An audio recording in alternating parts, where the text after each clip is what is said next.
With everything going on with the government shutdown and potentially SNAP benefits being cut off here in a few days, all I see every day is people talking down, punching down, and criticizing others who are on assistance. Instead of asking the questions that need to be asked, like why is it that the majority of people on SNAP work full-time and still need welfare? Why is that a thing? And are there people that game the system? Of course they are, but you would just rather punish the hardworking Americans that aren't gaming the system just to punish the ones that are, while completely ignoring the fact that you yourself are on welfare. Yeah, I don't know how to break it to you, but if you have a child and you get a child tax credit, that's welfare. That's literally welfare. In the budget, it's under welfare. You're getting a benefit because you have a child and you're low income enough to receive it. Exactly like the people on SNAP. The American worker is more productive than it's ever been in the entire history of our country. This is American labor productivity just over the last 10 years. And that top line is their purchasing power. So if you go back like 50 years, the American worker's productivity level has increased by like 500% or something like that. But their purchasing power is exactly the same it was 50 years ago. And do you know why it's the same as it was 50 years ago?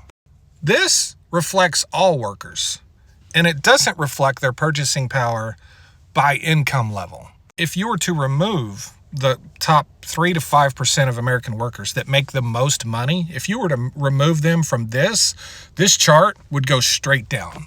What that means is for about 95% of working Americans, their purchasing power, their ability to just pay their bills is doing this. Everybody wants cheap beef. Everyone wants cheap gas and cheap food and cheap electricity. Everyone wants everything to be cheap, but they don't wonder why it needs to be cheap.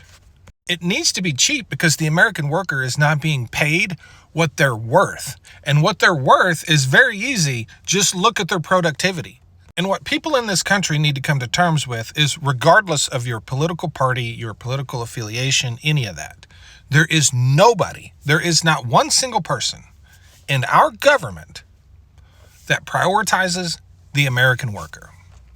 And without the American worker, we don't even have a country.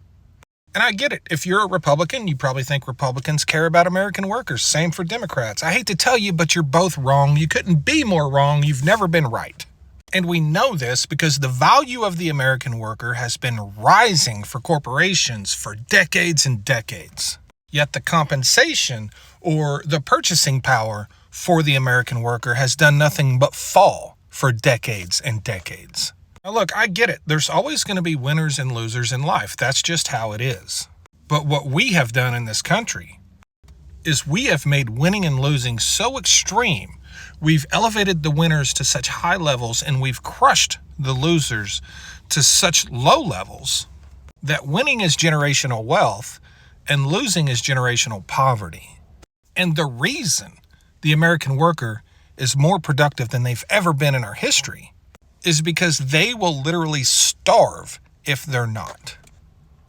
There's no dignity in that. Thanks.